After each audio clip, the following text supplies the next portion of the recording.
the woman who had attacked Kevin at the Herbalist Society contest.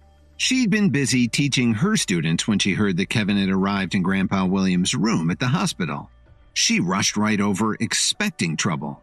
When Ariana saw how upset Grandpa Williams was, she scowled at Kevin. "You scumbag! Have you come here to threaten your grandfather?" "Who is this woman?" Dalton had no idea who she was, but he could feel that she was very different from ordinary people. Kevin's relatives were relieved to see Ariana arrive. They expected her to finish Kevin and Dalton off without a problem with all her fighting skills. Kevin's uncle and a few of his other family members stepped between Kevin and Grandpa Williams. Kevin frowned. He didn't understand why Ariana was still so angry with him. Dalton squinted at Kevin's relatives and then at Ariana. In spite of his progress, he wasn't really looking forward to fighting with her. Both sides stared at each other, wondering who would make the first move. The tension in the room was so thick you could cut it with a knife. "Let's do it, Dalton!" Kevin raced forward like a shot. Uncle Thomas did his best to stay between them and Grandpa Williams in a feeble attempt to shield him with his body. As the fight grew more intense, Laura laughed wildly. Even if Kevin wanted to run, he couldn't get away. She was sure that he'd end up defeated, and his blood would be able to help save Grandpa Williams. "Are you okay, Kevin?" Dalton ran over to him, obviously distressed. "Never mind me." Kevin wiped the blood from his face and pulled his night dagger out of his jacket. "You're a disgrace," Ariana shouted. But Kevin was more concerned with stopping her attack than exchanging insults. Just when Dalton was about to fight with the Williamses in Grandpa's hospital room, they were all interrupted by Ariana Titus. She burst into the room and confronted Kevin in a mad rage. Kevin was overwhelmed by her display of energy, and because she was much more skilled than he was. He was sure that he and Dalton couldn't beat her, even if they joined forces. "She's pretty good, isn't she?" Dalton remarked casually to Kevin. "Watch your tongue," Ariana sneered. She moved like lightning and struck Dalton's chest with her palm, right over his heart. It was the kind of punch that could give you a heart attack. Dalton staggered backward and struggled to catch his breath. "Dalton!" Kevin screamed in fright. In a rage, Kevin drew his night dagger and pounced on Ariana. He didn't care what happened to him. He moved so fast that you could hear the rush of air as he sprang toward her. But Ariana was a little quicker, and she deflected Kevin's strike. Kevin ignored her and turned away to check on Dalton.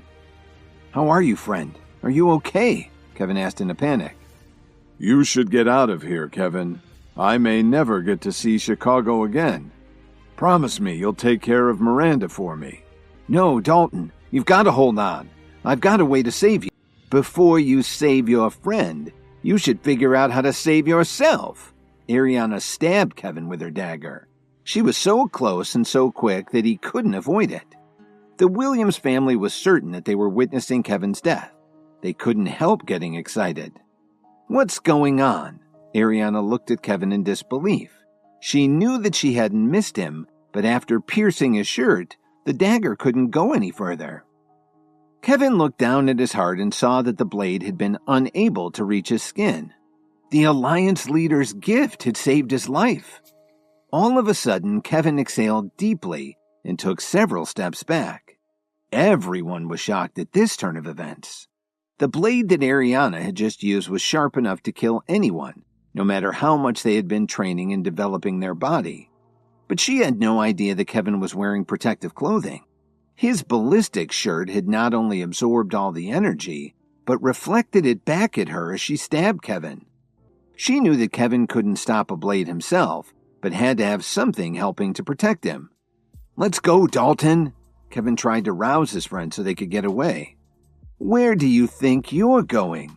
Because of her rage, Ariana wouldn't let them off so easily. How could she let Kevin take his friend and go? Not when she was so close to winning. But then someone else came into the room. Thomas and the others could feel his power, his dignified air. "What are you doing, bullying these young men? Don't you have any integrity?" The man's booming voice filled the room. Before anyone could react, the man moved gracefully to the middle of the room. He stood there calmly and faced Ariana and the others. Who are you?" Ariana looked him up and down but wasn't sure what to make of him. She could tell that he was very advanced but knew nothing else about him. That meant she had to be extra careful no matter how strong and skilled she was. "Sir, what are you doing here?" Kevin exclaimed excitedly. He was surprised to see the Night King. Kevin's relatives were shocked to see this. They didn't expect him to have such a powerful defender. "Don't worry, Kevin. Your friend will be just fine." The Night King walked over to Dalton and bent over him. "What arrogance! How dare you interfere?" Ariana moved toward the Night King to keep him from helping Dalton. "And what ignorance!" The Night King retorted as he made just a slight move and threw Ariana against the door. Ariana was frozen in shock. In all of her years of training, she'd never seen anyone like him. "You mess with the bull, you get the horns," the Night King commented as he returned to checking on Dalton's injury. "Who are you?" She stared at the Night King, unsure what to do next. "I'm Kevin's mentor. You don't deserve to know my name." The Night King slowly turned around and looked at Ariana before he continued. "Now tell me, can you protect these two men?" Nobody was willing to risk his neck after seeing what the Night King had done to their champion Ariana. Then the Night King suddenly put his hand on Kevin's chest. He moved so quickly out of the room that he was just a blur. It was surreal because he wasn't running. He just slipped past all of them before anyone could react. And he took Kevin and Dalton with him. After he left, everyone started to snap out of it, and the feeling in the room was different, maybe a little lighter. But Ariana was deathly afraid of what she had just witnessed. This was on another level from anything she'd seen in all her years of training and improving her body with herbal meds. The Night King was like no other human she'd ever met. "I didn't expect Kevin to have someone so powerful training him," Ariana thought to herself. Then she quickly went over to the bed and spoke sincerely to Grandpa.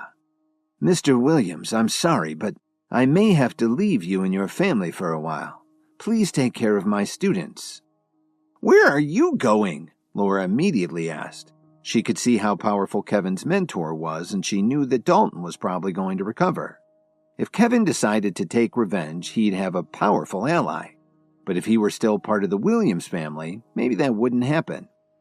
Ariana didn't consider the Night King to be an enemy, but if anything happened, she would have the support of her organization, the Union, and they would protect the Williams family. "I'm going to return to my people and report this to them." But she was only telling them half the story. What she didn't tell the Williams family was that she was starting to have some suspicions. Seeing someone that impressive in a public place like this could be a sign that there was something bigger going on, and she wanted to find out what it was. She walked out of the room without waiting for Randall to reply. A nurse who had heard all the commotion ran into the room. When she saw the mess and the hole in the wall, she was stunned. "What's going on here? Are you visitors or a demolition crew?"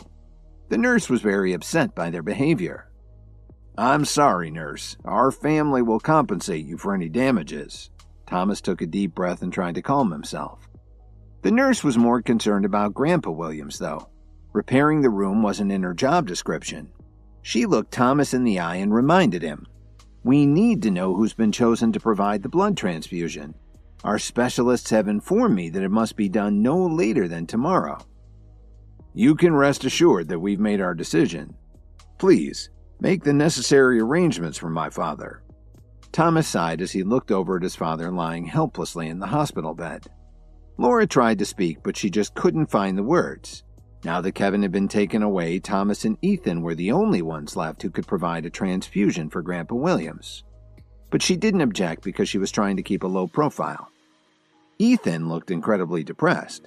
He knew that he couldn't run away from this, but he also wasn't sure if he would survive the procedure.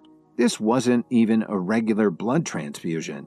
From what the nurse had explained, it would be an incredible stress on his body, with possible long-term effects. As he lay there on the bed, Grandpa Williams was very conflicted. He knew that he should be furious at Dalton for his interference, but when he saw Kevin's mentor defeat Ariana so effortlessly, he regretted his behavior. "If I'd known that there was such a strong man behind Kevin, I'd have kept him in the Williams family. no matter what he did, Grandpa thought to himself. The Night King had such absolute strength that they couldn't resist him. Did the Williams family have any hope at all? Grandpa Williams was sure that the relationship between his family and Kevin was damaged beyond repair. No matter how much he regretted his behavior, he didn't see a way out. In Dalton's mansion, the Night King was bent over his patient. Kevin and the rest of the Steele family stood outside the door, unable to see exactly what the Night King was doing. Miranda's eyes were red and swollen from all of her crying. She'd been crying for nearly 3 hours, ever since Kevin had appeared in their home with his injured friend. But before they could find out just what had happened, they saw Dalton lying there, with his life hanging by a thread. Then the Night King asked for an empty room and took Dalton in for treatment. Kevin kept pacing the floor. He was anxious, but he knew that Dalton was better off there being treated by the Night King than at the hospital itself. He knew that Miranda and Dalton's grandfather Norman didn't blame him, but he still felt guilty about the whole situation. If it wasn't for him, Dalton wouldn't have had a quarrel with the Williams family at all, and he wouldn't be lying there fighting for his life. "Kevin, listen to me. If my cousin has any problems, we will never forgive you for it," Rayne said to him coldly. "Yes, that's right. You're nothing but trouble. Dalton's had nothing but problems ever since he met you. I think you're a jinx," Blanca growled at Kevin.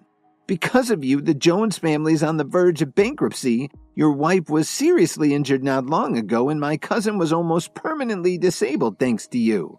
And now he's half dead. If my cousin can't be saved, I'll make sure they bury you with him." Rayne was seething with anger. Kevin leaned back against the wall, lowered his head, and said nothing. It was because of him that Dalton had been injured. No matter how harsh Rayne and Blanca were being toward him, he didn't disagree and he let them keep venting their frustration. "That's enough, you two. Shut up." Norman Steele glared glumly at the two sisters. "Grandpa, why are you still protecting this?" Rayne asked in surprise.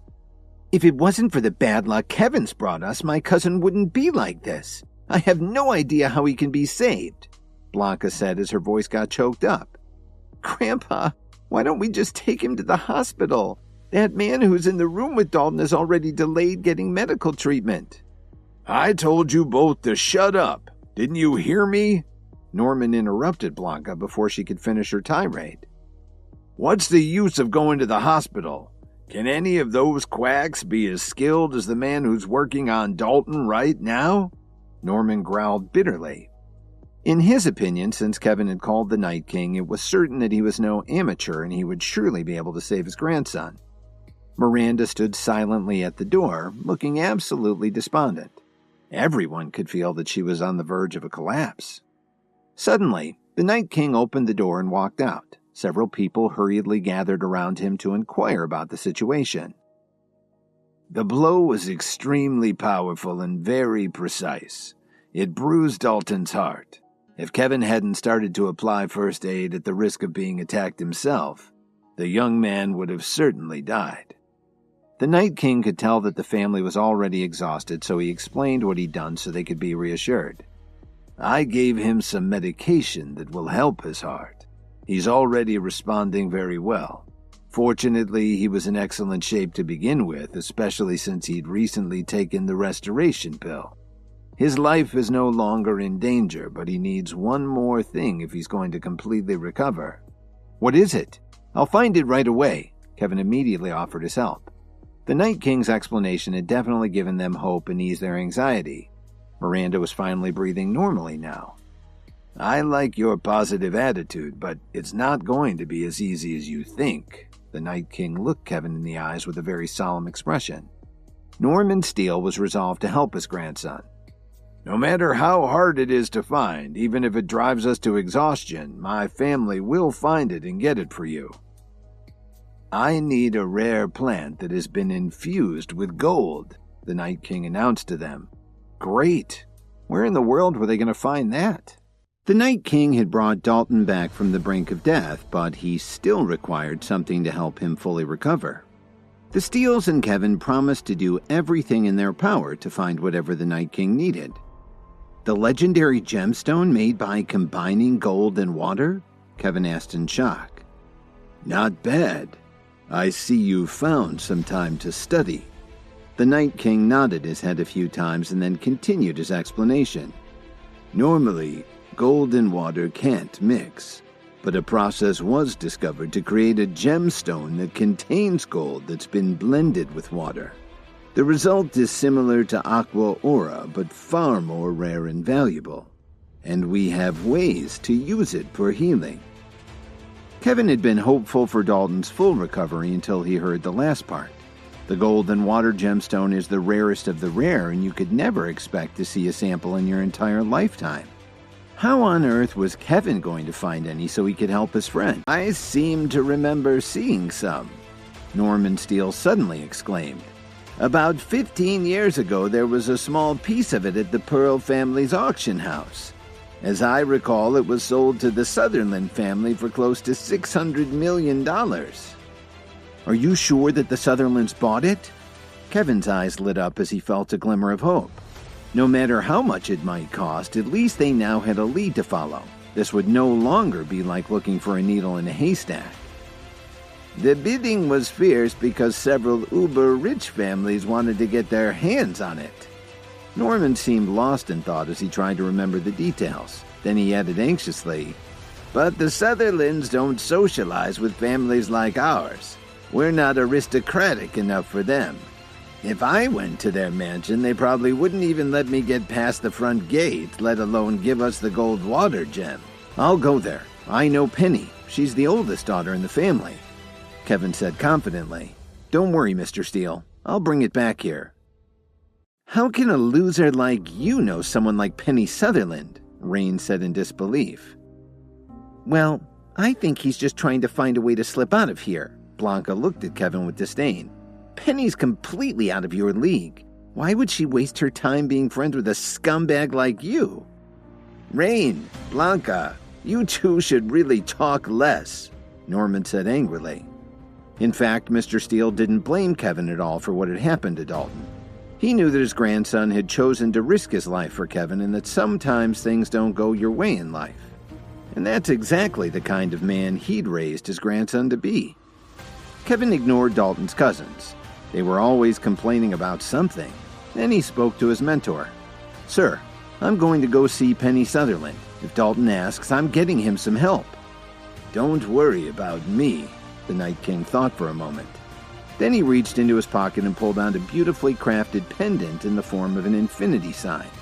It was made of palladium, one of the rarest metals. Everyone was astonished to see it. They could immediately tell that it was an extraordinary piece of jewelry.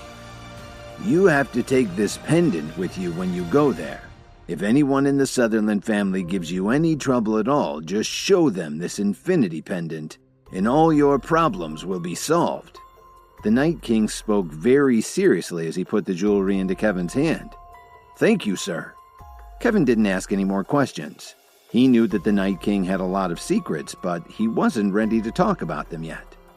As soon as Kevin stepped outside, he called Penny's number. But she didn't answer, and Kevin got more and more frustrated as he tried over and over to connect with her. Finally, on the 6th try, he was connected. Penny didn't even wait for Kevin to speak, and she snapped at him impatiently. "Kevin, are you sick or something? Why are you calling me?" He understood right away that Penny was angry about the medication he was supposed to make for Mackenzie. "I'm sorry, Penny, but I have to ask you for help with something. Where are you right now?" "Why should I tell you?" Penny replied coldly. "Please, do me this one favor. And I do have the repair pill for your friend," Kevin said anxiously. "Just tell me where you are and I'll get it to you now." "I'm at Brenda's beauty salon," Penny said tersely, and then she abruptly hung up. Suddenly, Mackenzie Knott reached out and put her arm around Penny's waist.